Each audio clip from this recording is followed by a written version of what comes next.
Hey everybody, welcome back. Northernlion plays some Binding of Isaac Afterbirth. Plus, we've almost, for the first time in 2 weeks, gotten a little bit of momentum here.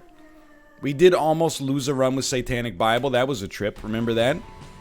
Get your skis shined up, grab a stick of juicy fruit. 2 VA7, Kya, 6, Kya. Remember that video? Burn the witch.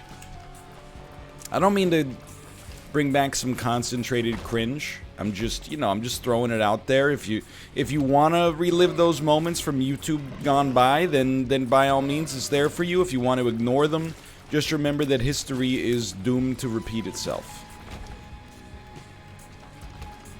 If you don't embrace the cringe, Batman, you will become the cringe. Did not have a normal human interaction till I was already a man. Okay, and maybe that's cringe in and of itself. Here's the way I look at cringe, okay? Because I know it's an overused word. I look at it though, if a person, the cringiest thing in media or observing, in vivo, and I'm not talking about, the music label on YouTube. Please be a spacebar item. It's substantially worse. The most cringe thing is disingenuousness. I know you might say, NL, what do you mean by that? Well, what I mean by that is someone who thinks they're cool doing something that's not cool. You might get a little cringe out of that. Someone who knows that they're not cool by, the average metric of coolness, let's say, and is pretending to be cool by doing what they think cool people do and missing, that is the biggest of all the cringes, without a doubt. That's why Michael Scott is cringe humor. Michael Scott is kind of a dorky, uncool guy. He evolves throughout the seasons to be a little less, I would say, malevolent, but regardless, he tries to do things that, he thinks would make him cool, but actually just makes him kind of a jerk. Because they're out of step with time, and, you just got X'd, punk, etc., etc. That's my definition of cringe. Like, when a kid at school who's obviously dorky tries to tell you that, on his summer vacation he had, 12 girlfriends, you're like, come on, man. Could you just tell me, you painted Warhammer figurines? That's how we're gonna get common ground here. You don't have to lie to me and tell me, you were the cool kid at summer camp. I've been to that summer camp. I know you're just playing Oregon Trail the whole time. Nothing wrong with that. Can we just have a conversation about Oregon Trail? Instead of you trying to convince me you're this generation's Chad Michael Murray? Anyway, I don't know how we got on this subject. Anytime you say the word cringe, you have to defend your use of the word cringe in 2020. Which is maybe fair. It's a word that, carries a lot of weight for a lot of people. I think as long as what you're doing comes from a place... Oh, I almost got tagged, dude. Comes from a place of genuineness. That you're cringe resistant. You might say, NL, you don't think you're gonna cringe in 10 years? When you think back to all those times this month you said, you know why I'm here. Cactus Jack sent me. Sorry, my brain froze while I was trying to not take damage here. I don't think I will cringe, because I'll remember in the moment. It wasn't like I was going, hey, you know how cool it is to say, you know why I'm here, Cactus Jack sent me? What I'm gonna remember is oh yeah, hold on, I used to be an online entertainer. Now I'm just, some kind of, maybe a financier in the Cayman Islands or something, or maybe a Monegasque or something like that, but, hanging out with Charles Leclerc. Either way, when I find time in my busy schedule to reminisce, I'll remember I was sacrificing my own public image for humor. I think we take nothing. Even though both of these items are pretty good, I think we take nothing. Just slightly too risky.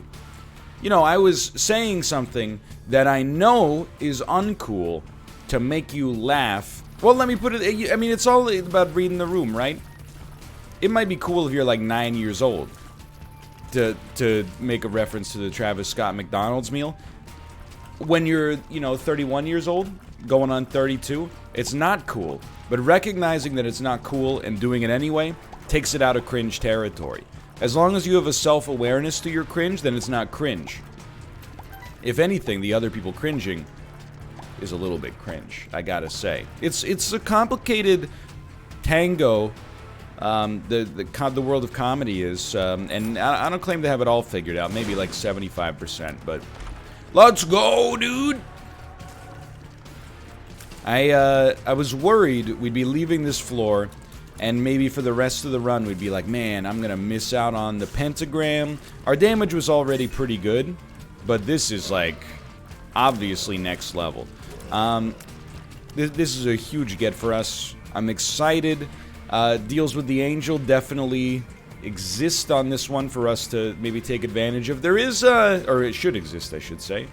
Or it may exist is actually the literal way I should say that. Sorry, it is pretty early here. I'm not going to tell you what time it is because you're going to tell me that's not early. So I'm just going to leave you in suspense instead. I want a bomb. I want a bomb. Bomb. You know that? Twisted Sister? NL, I think you're confusing I Want to Rock with the song We're Not Gonna Take It. No, I know you might be convinced that the band Twisted Sister only has one song, We're Not Gonna Take It. No, we ain't gonna take it. We're not gonna take it anymore.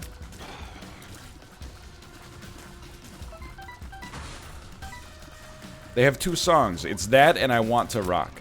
Do you ever... I don't mean to insult your sensibilities or your senses if you're a Jane Austen fan or a Twisted Sister fan. And we gotta be honest, I mean, if we're talking about Twisted Sisters, forget about Jane Austen, dude. What about the Brontes? I mean, come on. Wuthering Heights? More like wondering where my time went when I read that.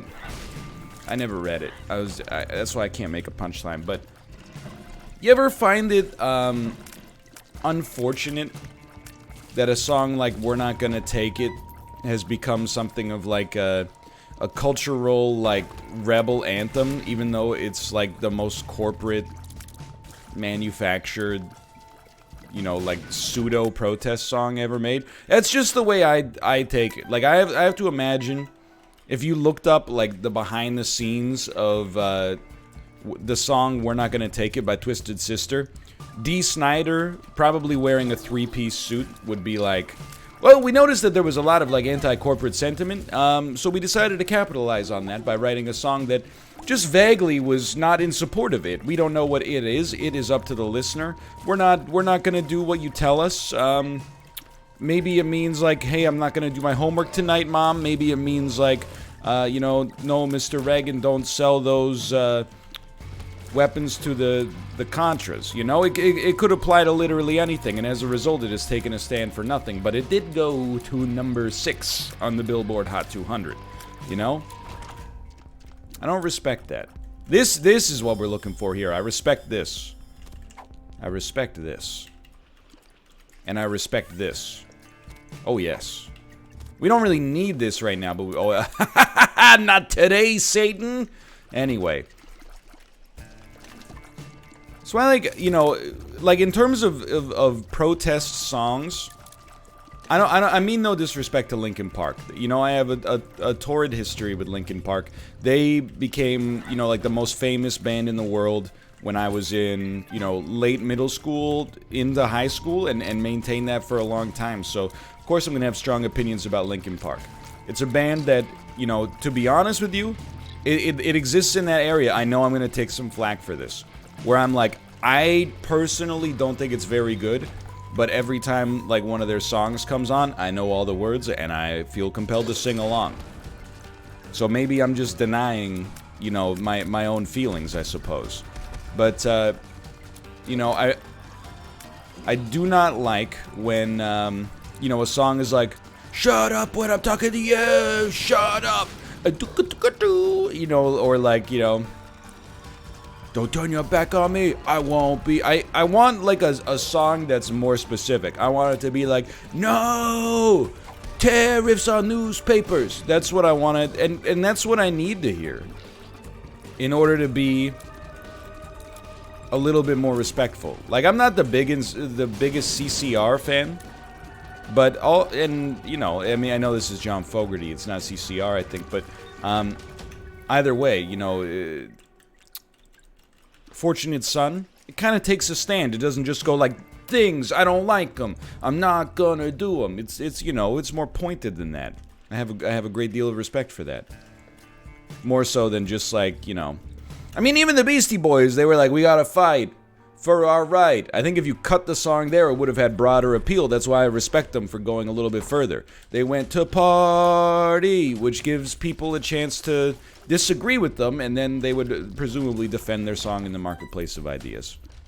It's just one man's opinion, okay? So how am I doing? Yeah, you're right. It's not an anecdote-rich part of the life for us. That's false. That was the punchline. Yesterday was our baby's 4th week anniversary of being on planet Earth. Well, you know, being out on planet Earth. This is a weird one. I think we'll stick with Bloody Crown for now, even though it pays no dividends.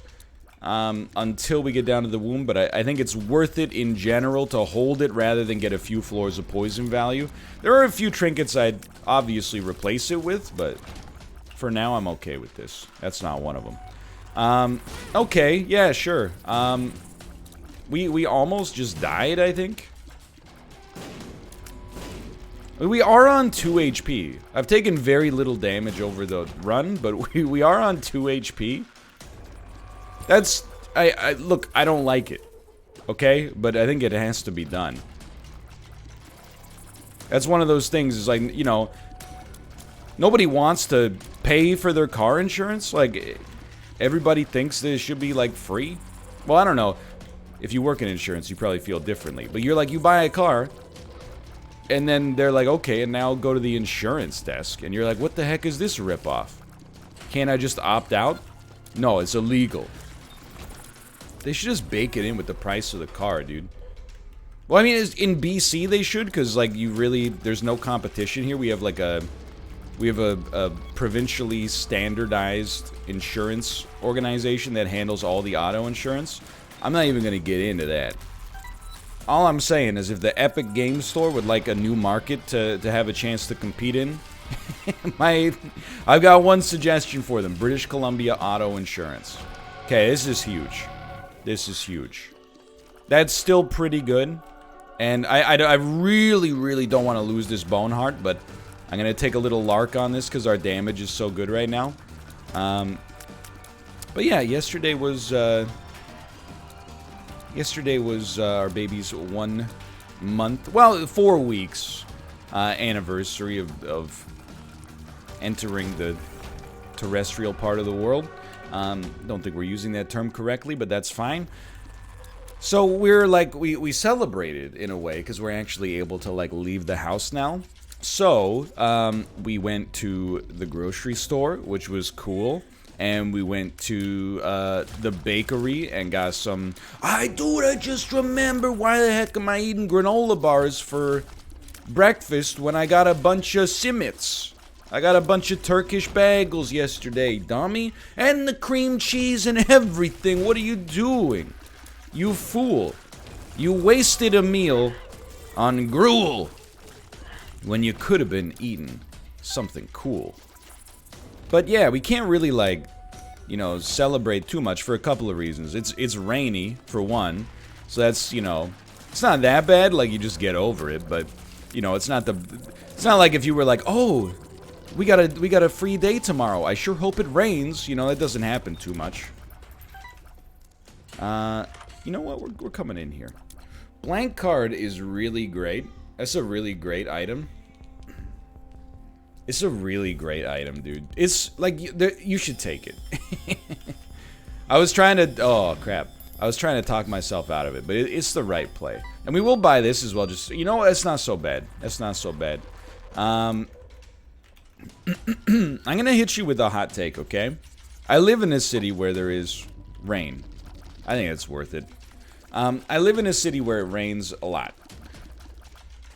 I think people who prefer the rain are selfish. And I'm going to hit you with something that makes it defensible. I think that, I don't know if I say I prefer the rain, but it's close. Why are they selfish, NL? Can you please, like, defend yourself? Because, like, some of the quirkiest people... Oh, no, I know. They all think they're very quirky. You know what? I actually prefer the rain. My favorite season? Winter. I'm not like other people. I'm a cool person. I'm a weirdo. You can't... The most common, sensible opinion? No, I choose the opposite. Anyway. It's because, you know... They... like the ambiance and the sound and the smell. They can curl up in their little, you know, window alcove with a nice book, get a cup of tea steaming, wear a long sweater where the sleeves are, you know, they come all the way down to your top knuckle. I'm talking about on your hands here. And, or on your toes, I suppose. It'd be a heck of a long sweater, though. You look like, you know, maybe Cousin It or something like that. But anyway, it's neither here nor there. However...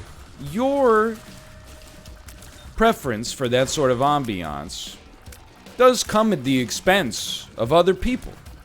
You know, people whose favorite weather is sunny. Maybe they want to go to the beach. You can't go to the beach on a... well, I mean, you can, but it's, like, kind of counterproductive. You know, you can't really go to the beach on a rainy day. You can still read a book on a sunny day. Honestly, history's greatest monsters, in my opinion. People, no, okay, that's too far. That's too far. But yeah, anyway, that was about it. Again, you know, there's a combination of reasons why we can't really, like, go anywhere right now. A big one right now is that, you know, I would say we have, like, 4 times as many daily cases in British Columbia right now than there were during the times where everything got shut down, which is, like, very surreal. Now, I'm not a public health expert, I'm not an epidemiologist, but it's just kind of like a very bizarre feeling that, you know, like, things... I get there was, like, under-testing in April and March, but, like, you know, we have, like, 4 times as many cases as when people thought it was the apocalypse. And now, people are like, it's really bad. And you're like, are you gonna do something? Are you gonna, like, you know...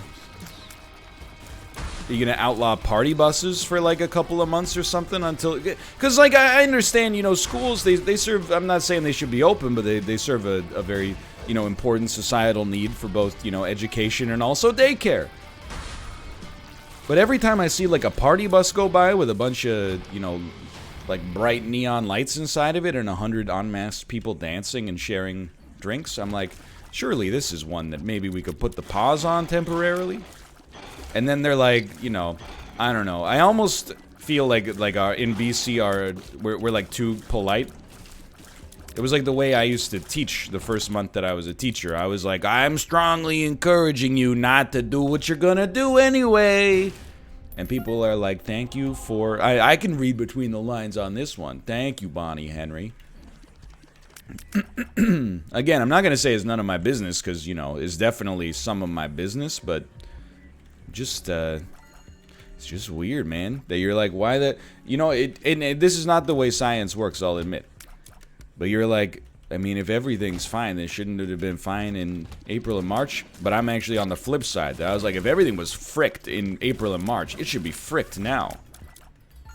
Why, like, what changed? We're bored of it. Okay, alright, well, I mean, at least you're being honest about it. If you just would say, like, you're bored, that's okay. I mean, it's not okay, but it's a step up from, like, you know, lying about it, I guess. Anyway, that's fine.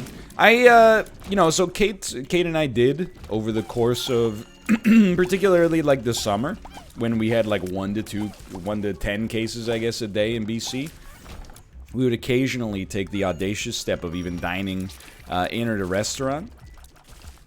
You know, it was actually pretty nice. You didn't have to wait too long for tables. And, well, we're gonna take this for sure. There were a lot of precautions. They wouldn't sit you close to other people, which is beautiful. And then it kind of started. I know you're like, it's because of the restaurants. If you look at epidemiological sources of this stuff, it's not because restaurants in June. It's because people are like, well, I planned my wedding for October, and it's October, so it's my wedding. What do you want me to do? Not invite everybody I've ever met? And then the people that get the invitations are like, what do you want me to do? Not go? She's my coworker, not from this job, but from like 8 jobs ago. What would people say if I didn't show up at her wedding? But definitely, the situation has changed. As for certain. So instead, we're just kind of like, you know, hey, let's go out to eat. And then we park the car, and then we go inside, and we're like, for takeout, please. Here's our order. And then we go back and sit in the car, and we get a phone call like 10 minutes later that's like, it's ready. And we're like, oh, this is... feels good to be outside again. Anyway, it was fun, though. I'm not complaining. Anytime I get to go to the Turkish bakery, dude, I'm having a great time. You got your simits, you got your baklavas. That's about it, but like there's various different types of simits. You know, it's not just, you know, your round, big-holed bagel. You know, you got lots of... They got stuffed varietals, they got sweet varietals, they got, you know, it's good eats, in my opinion. I would recommend it. I think it is a superior form. Maybe not the superior form. A superior form of circular bread, in my opinion. You know what I was thinking about this morning? The arbitrary nature of North American breakfast palettes. Hear me out here, because I know you're going to be mad. And you should be. If you were to eat Wheat Thins for breakfast, you know, the cracker... people would look at you like you lost your mind. They would think you lost your last brain cell. They're like, first off, Wheat Thins are not a meal, they are a snack. Secondly, you don't eat crackers for breakfast. You know what? Let's get weird. Maybe if you slice some cheese, you could just like have crackers and cheese for dinner and tell people it was a charcuterie plate. Who's gonna know the difference, right? Unless you tell them. You can't just eat crackers for a meal, though. But if you ate just like baked wheat squares, you know what? We definitely do want this. Oh, baby. Oh, no. This is good stuff. If you ate like baked wheat squares with a little bit of sugar or syrup, like not maple syrup, but like simple syrup from the factory, people would be like, oh, you're eating every breakfast cereal ever made. That's completely normal. Does nobody else see how absolutely fricked this is? Oh, jeez. Like, why is it that you can eat a sweet wheat square for breakfast and everybody would be like, oh yeah, you know, checks. Very normal breakfast. Not at all something like a serial killer would do. But then, if you try to eat, like... That was not wise. If you try to eat, like, you know, Cheez-Its for breakfast, people would be like, you're not a functional adult anymore. What, is it just because I don't do it in a bowl with a spoon and some milk on top of it? Doesn't make any sense. It's the same conglomeration of ingredients. Like, I've been going off. I'm not ashamed to admit it. I've been going off, okay? Because, like, I'm so sick of these people, and this is going to really alienate a lot of the people watching this. I apologize, but somebody's got to say it, okay? Somebody's got to say it. I'm so sick of these people who are like, holds up spork, you know? I love Breakfast for Dinner, Brinner, you know? I get it, okay? I watched Scrubs, too. It was a great show. Bill Lawrence, he's done a lot of good stuff that I've enjoyed a lot in his career. I enjoy Zach Braff. I got nothing against it, right? But the only thing is, why on earth, if you love breakfast for dinner, why don't you eat breakfast for dinner all the time? You're an adult. And I know that there's an answer. I'm going to tell you. People don't actually like breakfast for dinner. This is my take. They don't like the idea of, like, you know, oh, I'm gonna... Hold on. This is an important moment. We'll take that. Maybe we'll get a reroll on the shop that could give us another battery charge. We could hit infinite money. But anyway, like, long story short, I think people think they like breakfast for dinner, but what they actually like are pancakes. That should be another 2 of diamonds, dude. Yeah. What they actually like are pancakes because they are a sweet carbohydrate disc. And I don't think there's anything wrong with that. That hurt my eyes right there. Just to be clear, I don't think there's anything wrong with that. However, I'm just like, the framing of it as I like breakfast for dinner, I'm not like other gamers, I'm a cool gamer. That's what gets me. I see it as disingenuous. Because the thing is, whenever I was like, you know, hey, well, if you like breakfast for dinner so much, why don't you have breakfast for dinner all the time? By the way, we should be buying the spacebar items so we can black rune them later. Now I'm getting it. People are like, that's ridiculous. If I ate, you know, French toast for every meal, I'd, you know, be in the hospital. I'm like, okay, so so you don't like breakfast for dinner? You're not eating, you know, you're not making an omelet for dinner. Some people are, and I support that. You're just, I want to eat dessert for every meal. Because that's basically what breakfast is a lot of the time, in my opinion. It's a societally acceptable dessert. Prove me wrong. So this room, by the way, is going to get a little messy. I don't really know what awaits us here. I think we'll probably... Okay, that's kind of what I was hoping for, to be honest. Was a good reason to just, like, get out of here pretty soon. Temperance. That's my take on the subject. People are so chained to this idea of, like, oh, we gotta have... You know... There's only a certain amount of things that fit for breakfast. There's a certain amount of things that fit for lunch.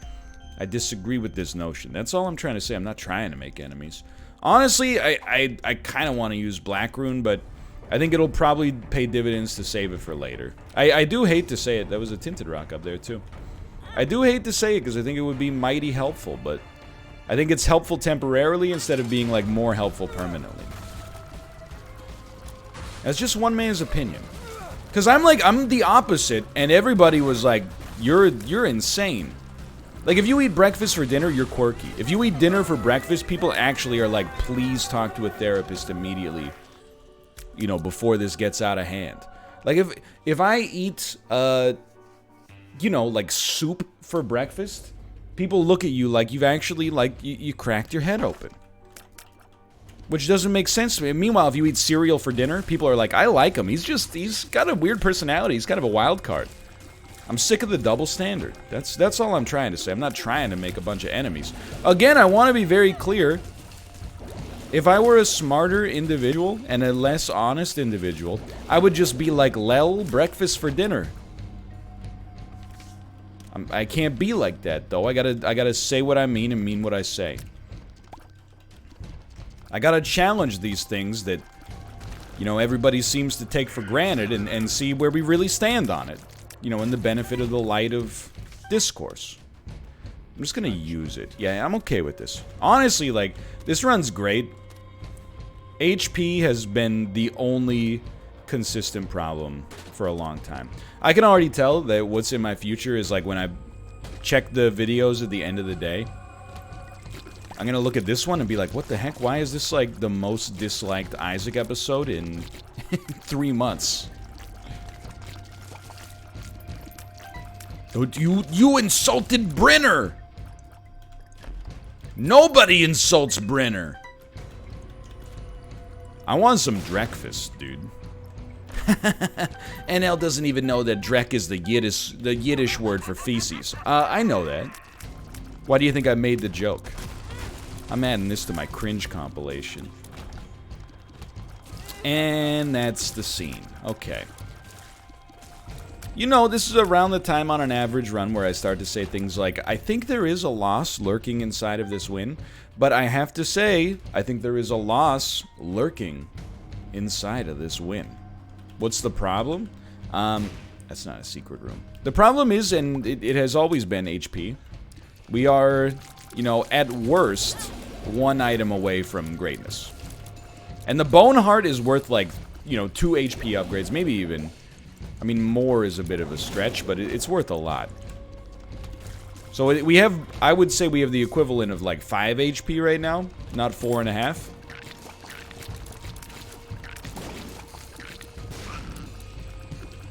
However, you know what else? We're also only 1 card away from success. If we could ever get bombs and hold on to them. The heck is this? Okay. Mighty interesting. The Book of Shadows is great. You know what? This is, oh, it's an unbelievable room for this. Look at that. Nice range and shot speed upgrade. Pretty much exactly what I was looking for at this very important moment on the run. I said to myself, you know it'd be nice? 2 stats that effectively make 0 difference ever in the entire game. I want to, if I could go back, you know, if you gave me a time machine, number 1 thing I'd go back and I'd do is I'd sit in on the meetings where they were talking about adding shot speed as like a design space to work around, and I'd be like, my name is John Titor. I'm here to tell you that I do not believe that this will ever affect a run ever. We'll black rune that as well. Luck and range. I mean, range is close to being useless unless you get the absurdly, like, low range items. Which is fair enough, honestly. But shot speed is like, I literally don't know if shot speed has ever cost the entire Isaac player base cumulatively more than 1 run. I don't think it's ever happened.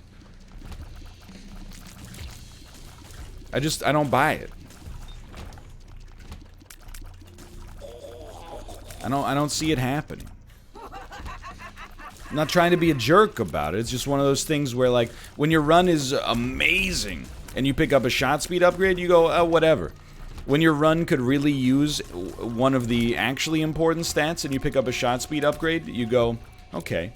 I mean, I guess, you know what? That has made a liar out of me. Because I said that it has only cost, like, less than 1 run ever. That's clearly false. Because obviously, it has cost a lot of people a lot of runs by taking up space that could actually go to items that have an impact on the outcome of the game, but that's none of my business. So we no longer need 2 of diamonds. 2 of diamonds can go. We're not even going to have a chance to make the Hush fight, much less do it for the first time in like 3 years. But the Emperor is actually like pretty much exactly what I'm looking for. So I'm going to say something controversial about this run. I actually think that although it looks overpowered, I think the average player would have lost this run. And I'm admittedly, it's almost a tooting of my own horn. But I really think the reason we won this run, believe it or not, is because we ignored that first good deal with the devil. I think if you take that deal with the devil, you end up losing this one. Most people end up losing this one, we'll say. I don't think so. And it's, you know, it would have been very ironic for us to have taken one of these and then lost the run as a result. But no, I don't think we do that one. Alright, so we should be... We're so good. So here's how this is going to go. Okay, we're going to blank card Emperor right out the gates. We're going to kill Isaac. We're going to open all this stuff on the chest and then queue the black rune that we, you know, use it on the items that we don't actually want to get some kind of statistical benefit. And then we're going to queue the Emperor card and we're going to fight Blue Baby. Dude, this is like the perfect setup for the final 2 floors of the game. Means I have a chance to actually, you know, probably take a shower before we have to go to our pediatrician's appointment later today. Which is, you know, you might say, like, you should do that regardless. I agree, but times are a little tough. Like, literally, time is tough to find. And secondarily, if my pediatrician wants me to shower before I stink up her office, maybe she should let me inside for the appointment instead of making me sit in the hallway the whole time. Just throwing that out there. Okay. Yeah. Okay, we want this. Everything else, I think at this point, we could probably do that. Alright. There's like a mean-spirited Jerry Seinfeld-esque bit in here, which is like, why Did the doctors always assume you're gonna infect them? You don't think the doctors are going to weddings? I want to know, where have you been? You can't come into my office. You went to a wedding this weekend. Anyway, thanks for watching. Hope you enjoyed. If you did, click the like button. Helps out a great deal. Of course, subscribe if you want to see more in the future. For now, thanks for watching. I'll see you next time. See ya!